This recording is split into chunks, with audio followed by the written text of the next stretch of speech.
Donc, écrire, écrivain, livre, bibliothèque, bureau, école coranique.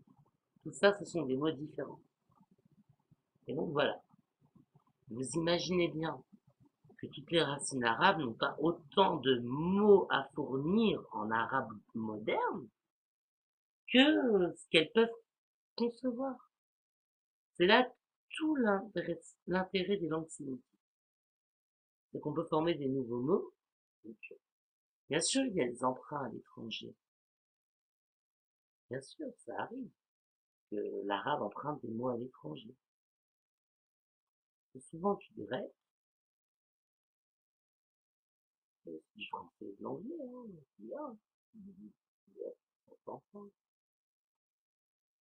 Et alors, qu'est-ce qui se passe à ce moment-là? Bah, soit le mot, on n'y trouve pas de racine euh,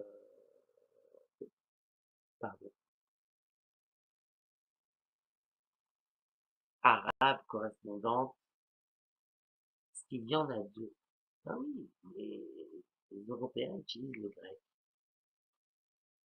Démos, Kratos, la voix du peuple. Bon, c'est deux racines. L'arabe ne fait pas ce genre de choses. Le grec non plus. Le grec non plus. Maintenant, avec le temps, on s'est adapté. En grec, moderne, on le fait. En arabe, on n'aime pas les racines qui font plus trois racines. On va pas coller deux racines et faire un nouveau chef. Ça n'existe pas. Par exemple, la psychologie, on nous explique comme ça. Et non, il y a deux mots. Psychologie.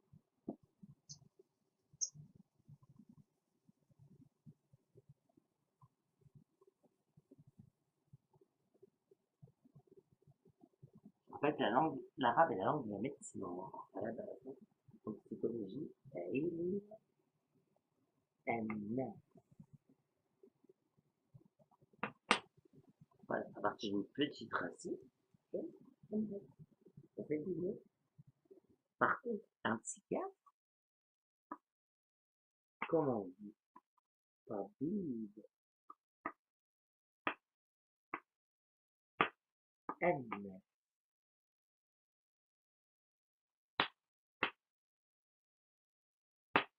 Tabib an, un psychiatre. C'est l'exemple en arabe pour les racines grecques. Alors, des fois, ça marche. Des fois, les mots empruntés restent courants. Ça peut arriver aussi. Quant à l'hébreu, passons à l'hébreu maintenant. L'hébreu, euh, les hébraïsants, les gens qui parlaient, qui étudiaient l'hébreu, ont enrichi l'arabe de racines hébraïques. On peut le dire, les racines que l'hébreu a empruntées à l'arabe, les hébraïsants, bah, l'arabe leur devait bien parce qu'ils ont parlé de science à l'époque des Lumières, même avant, même avant l'époque des Lumières, pour entrer en arabe. Parce que les langues européennes ne contenaient pas suffisamment de vocables scientifiques pour parler de sciences, de philosophie, de recherche scientifique, que les érudits juifs utilisaient l'arabe et pas d'autres langues. En hébreu, eh ben, en fait, il y a aussi des mots étrangers, mais c'est comme en arabe. Souvent, par exemple, je prends l'exemple. En hébreu, pour dire une voiture, on disait auto. Non, pas avec un temps, avec un temps. Auto. Un avion, un avion. Internet, internet. ces mots aujourd'hui ont été remplacés. C'est comme en arabe. Il y a une académie qui s'occupe de ces mots qui sont pas purs. On ne peut pas les exploiter, tout simplement. On ne peut pas les exploiter. Qu'est-ce que vous voulez faire avec ça? C'est pas des racines braillies. On peut rien faire. En arabe, c'est le même système. C'est pas des racines arabes. On peut rien faire. On peut pas exploiter les racines parce que ce sont des racines très consonantiques dans les langues sémitiques. On peut pas les exploiter au point d'en faire des tas de mots. Donc, elles sont vite usitées, délaissées, oubliées, vite. Donc, on est maintenant, on dit mercredi.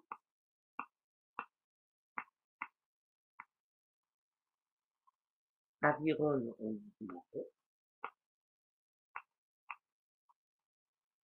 Internet, on dit mais décès, décès, ce qui fait que même si la langue n'est pas pure, elle se lève, elle se maintient, elle continue d'augmenter son vocabulaire par les racines.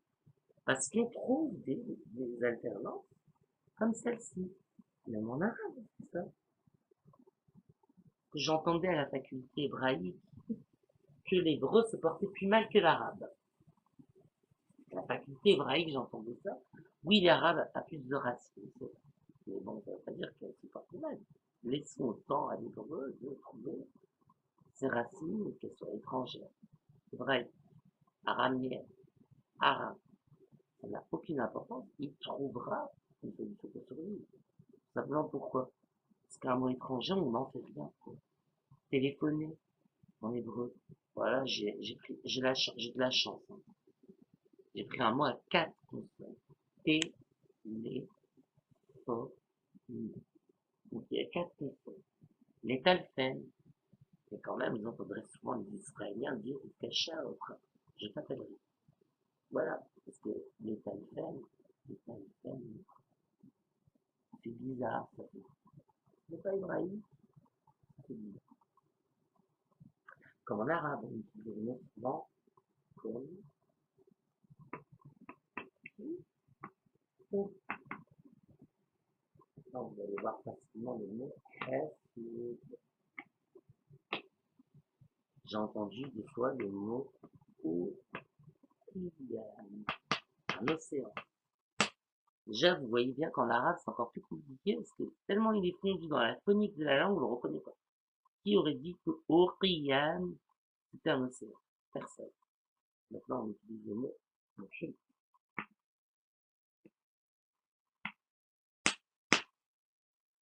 Muhit. Quand vous entendez Minal Muhit, il al Khalij, ça veut dire du Maroc au golfe Persique, quoi. Le Khalij, c'est le golfe. De l'Atlantique au golfe Persique, c'est ça. C'est le monde arabe. Minal Muhit, il al Khalij. Et c'est comme ça que tous les arabophones l'expriment. Le mot Orkhiyam, je ne sais pas ce qu'il fiche dans le dictionnaire parce que je ne l'ai jamais entendu. Donc c'est un mot qui a été supplanté. Voilà. Pourquoi? Parce que mon chien, on peut l'utiliser, on peut en faire des racines. El, Am, Roi. Les océans. El, Am, Roi. Voilà. Par exemple.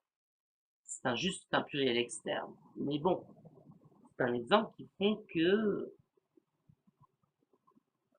euh, une racine sémitique, hein, tout simplement, hein, qu'elle soit juive ou arabe, qu'elle soit hébraïque ou arabe ou araméenne, c'est toujours de racines très consonantiques, puisque ce sont des langues sémitiques du nord. Enfin, du nord. Euh, L'arabe, c'est plus au sud, mais du nord comparé à l'Afrique, plus basse, plus au sud. L'Afrique australe, c'est très très loin, on est presque en Australie. Là, on est plus au nord. Dans les langues sémitiques, il existe des langues canoniques,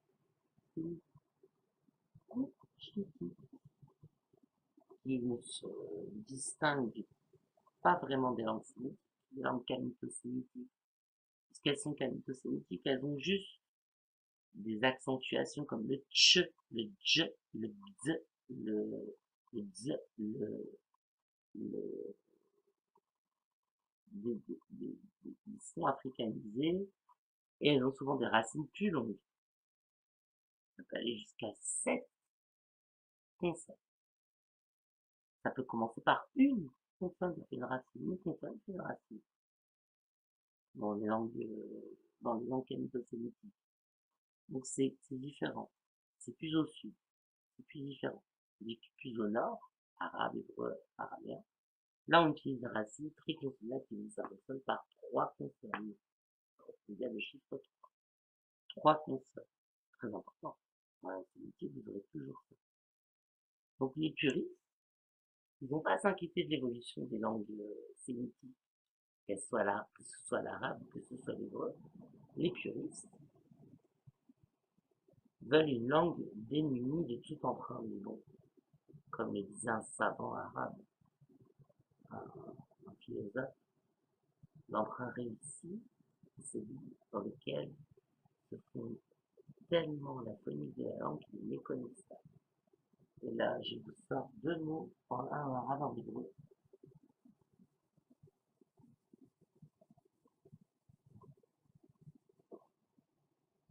Et vous allez trouver la langue dans laquelle il a été traduit. En arabe, je vous donne le mot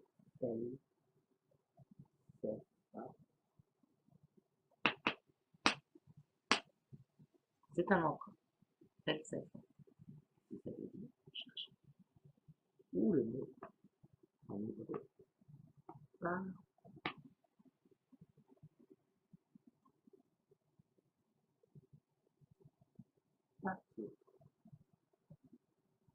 Partout. C'est un emprunt. Partout, c'est assez, comment dire, familier, très vulgaire. Moi, je dirais, c'est vraiment la gueule. Hein. C'est vraiment pas le visage, quoi. Non, le visage, on dit, apathie, équivalent. Pour vous aider à trouver la signification. Apanie, le visage. Apanie, apathie, c'est vraiment la gueule. Hein. Non, c'est des mots. Et les mots aussi, donc on ignore l'origine en hébreu. Et en arabe aussi. Les mots, on ignore l'origine. Bref, peu importe. Le melting pot culturel est toujours positif pour une langue parce qu'elle lui permet de s'enrichir en vocabulaire. Voilà. Je ne suis pas puriste. Non. J'ai juste utilisé le purisme pour apprendre des langues. Pas pareil. J'ai utilisé le purisme, c'est-à-dire, clairement, les mots qui viennent pas du français, de l'anglais ou de l'allemand, l'allemand c'est rare, mais du français, de l'anglais ou du grec ou du latin, en arabe et en hébreu, j'ai du mal. Vous voyez ça là, c'est ça, à partir, vous voyez ça? J'ai du mal. Ils viennent pas de l'hébreu, ils viennent pas de l'arabe, ils viennent du grec, du latin, tout ça, ils sont comme ça. Attention. Et en plus, je sais qu'il y a des mots qui vont les supplanter parce qu'ils sont de racines arabes et hébraiques. Alors je vais apprendre direct des mots qui sont tendance à les supplanter, plutôt que d'apprendre des mots qui vont durer 2 ans, et puis après on ne les utilise plus parce qu'on a trouvé un équivalent en hébreu ou en arabe. Ouais, étudiez les deux. Et de toute façon, les mots qui viennent du français et de l'anglais, vous allez vite les comprendre, du grec aussi, du latin aussi. Vous allez vite les traduire. À ceux-là, par contre, je vous ai donné, c'est des exemples difficiles, exprès pour que vous fassiez la recherche. Bon courage dans votre recherche et à bientôt.